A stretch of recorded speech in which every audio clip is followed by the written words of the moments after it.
Saudi அரேபியாவில் வச்சு Russia மற்றும் உக்ரைன் இந்த இரண்டு நாடுகளுக்கு இடையே இருக்கக்கூடிய பிரச்சனையை பேச்சுவார்த்தை வழியாக முடிப்பதற்காக அமெரிக்கா முயற்சி பண்ணுறாங்க.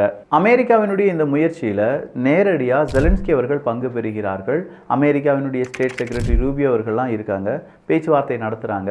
30 தினங்கள் சீஸ்ஃபயர் ஒத்துக்கிறியா உக்ரைன் அப்படின்னு சொல்லி அமெரிக்கா கேட்க, வேறு வழியே இல்லை, நான் ஒத்துக்கிறேன் அப்படின்னு சொல்லி உக்ரைன் சொல்ல, இன்னொரு புறம் இருக்கக்கூடிய பல அமைப்புகள் எல்லாருமே சேர்ந்து எந்த மாதிரியான சீஸ்ஃபயர் அப்படிங்கிற கேள்வியை கேட்க, அதெல்லாம் இப்போதைக்கு சொல்ல முடியாது, சீஸ்ஃபயர் நாங்கள் ரெடி பண்ணியிருக்கோம், உக்ரைன் ஒத்துக்கொண்டிருக்கிறார்கள், இனி இதே நாங்கள் ரஷ்யாட்ட சொல்லுவோம், ரஷ்யா ஒத்துக்கொண்டார்கள் என்றால் இந்த சீஸ்ஃபயர் அமலுக்கு வரும், அப்படி அமலுக்கு வந்த சீஸ்ஃபயரை நாங்கள் மறுபடியும் ரீஆக்டிவேட் பண்ணுறது, எக்ஸ்டெண்ட் பண்ணுறது அப்படிங்கிறதுலாம் இரண்டு நாடுகள் என்ன சொல்கிறாங்கிறத பொறுத்து தான் இருக்குமே தவிர இதற்கு தனியான விளக்கம் கொடுக்க முடியாது அப்படின்னு சொல்லிட்டாங்க.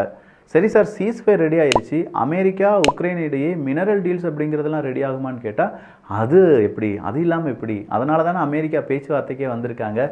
ஸோ அதுவும் கிராஜுவலாகவே கையெழுத்தாகும் அப்படின்னு சொல்கிற அந்த எதிர்பார்ப்புடன் தான் எல்லாருமே இருக்காங்க.